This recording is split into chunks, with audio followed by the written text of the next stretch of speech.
Bueno, y hoy día se esperaba un nuevo intercambio de rehenes y de prisioneros en el marco del alto al fuego entre Israel y Hamás.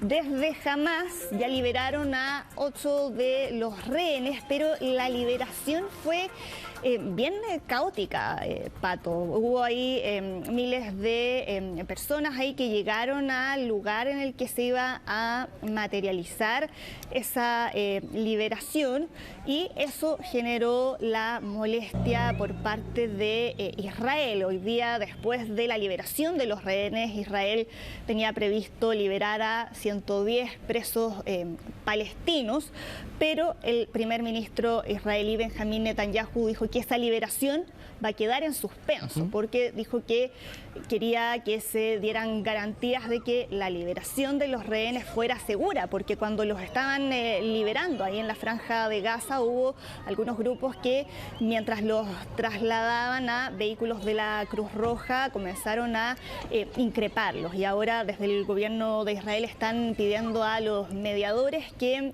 intervengan.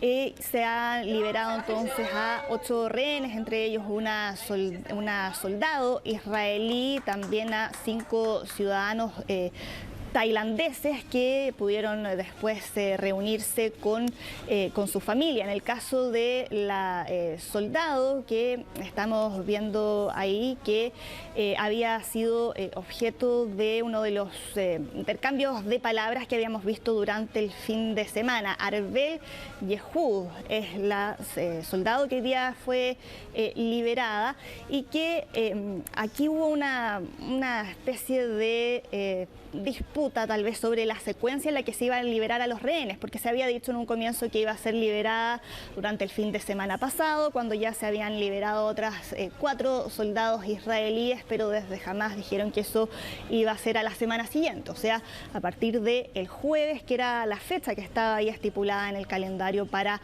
un nuevo intercambio. Ahora queda pendiente entonces la liberación de los prisioneros palestinos que están en cárceles israelíes, y que era parte de lo que se había acordado durante la firma a 100 del alto al palestinos fuego. aproximadamente. Sí, aproximadamente son 110 en total, y hay algunos de ellos que habían sido condenados a cadena perpetua por ataques mortales contra israelíes. El momento en el que eso se va a concretar es algo que no se ha confirmado todavía, y tampoco cuál es la respuesta de las partes que han mediado para que pudiera salir adelante este alto al fuego en vista de la petición que hicieron desde Israel.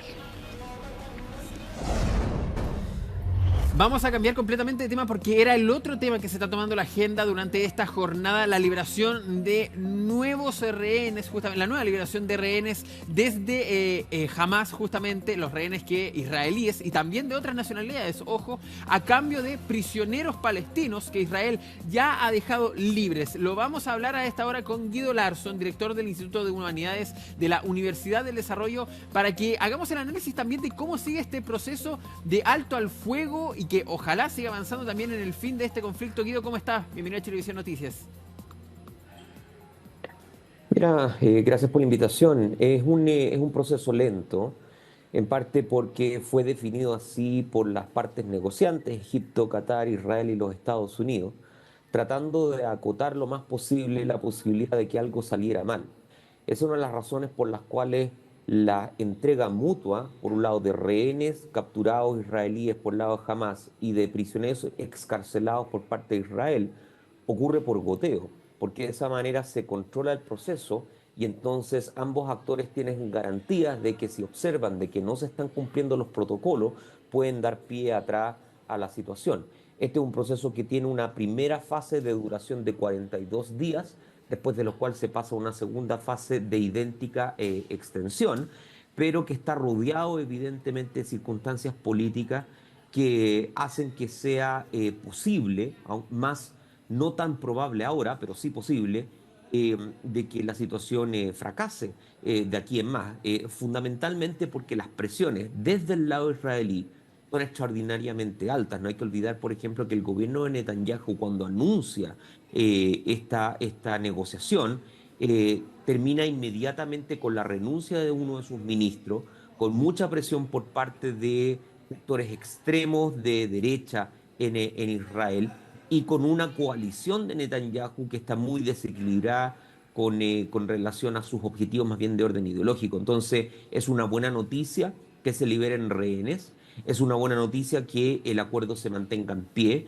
pero siguen persistentemente condiciones que hacen de que esta situación sea muy desequilibrada, ¿no? Y que sea muy inestable y que haya que estar ¿Guido? entonces evaluando y mirando con mucha atención. Sí, mire, estábamos viendo justamente en las imágenes, ahí se me ayuda en dirección de una de las rehenes y justamente es materia importante porque una de ellas es la soldado israelí Agam Berger, que es la primera en ser liberada durante este jueves, porque dentro de los acuerdos también se ha pedido la liberación de soldados israelíes que fueron capturados también en estas incursiones del 7 de octubre de 2023. Un tema bien importante porque además se hizo con una puesta en escena bastante inusual a las otras liberaciones. ¿Esto qué se puede sacar en análisis? Que Hamás aún así quiere mantener un control sobre el lugar, que quiere seguir con esta, podríamos decir, aniquilación finalmente del Estado israelí, y esto podría dar luces de que la guerra no tiene para cuándo terminar.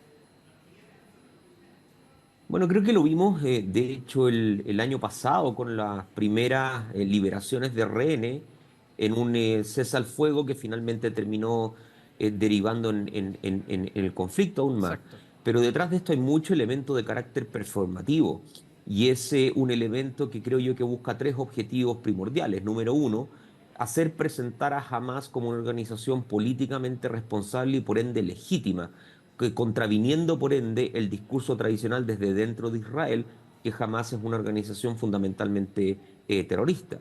Número dos, tratar de generar un cuestionamiento al menos en la suposición de que los rehenes no fueron tratados de manera humanitaria. No sabemos realmente si esto ocurrió. De hecho, hay testimonios desde el lado israelí que niegan al menos de que hayan sido tratados justa y humanitariamente y que más bien fueron sometidos a abuso. Hay toda una discusión en torno a si esto es cierto o no es cierto, pero desde el punto de vista al menos de Hamás, trata de contravenir esa percepción, mostrando que los rehenes, al momento de su liberación, se encuentran en perfecto estado de salud. Y tal vez en tercer lugar, creo yo que esto también honra en alguna medida de manera visual, política, comunicacional y propagandística lo que está en el futuro inmediato, porque no hay que olvidar de que detrás de cada liberación de rehenes tenidos por Hamas, se liberan entre 30 y 50 prisioneros palestinos.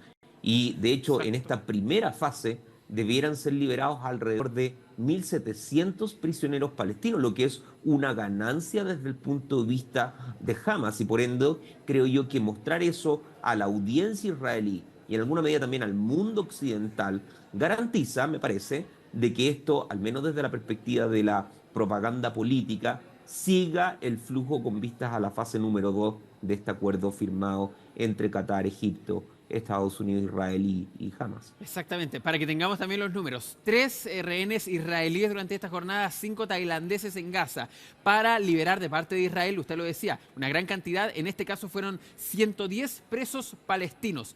Ahora, todo esto en un alto al fuego que usted lo decía, ya hubo un anterior que se cayó finalmente. Este ha tenido varios procesos de tal vez dudas en cuanto a el retraso que hoy día ocurrió debido a que las condiciones, según Israel, no eran las mejores para esta aglomeración finalmente que se generó, una aglomeración que ya se había generado en la primera liberación. Por ejemplo, el primer día de liberaciones, cuando no se hizo la entrega de los nombres justamente de las mujeres que iban a ser liberadas.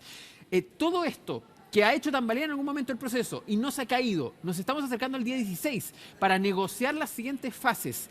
¿Se puede ver que haya condiciones para que avance esa negociación o esto tal vez se vaya pateando para otros días más? Bueno, si bien siempre uno tiene que considerar la posibilidad de que un acuerdo de este tipo se pueda caer, hay incentivos para que eso ocurra.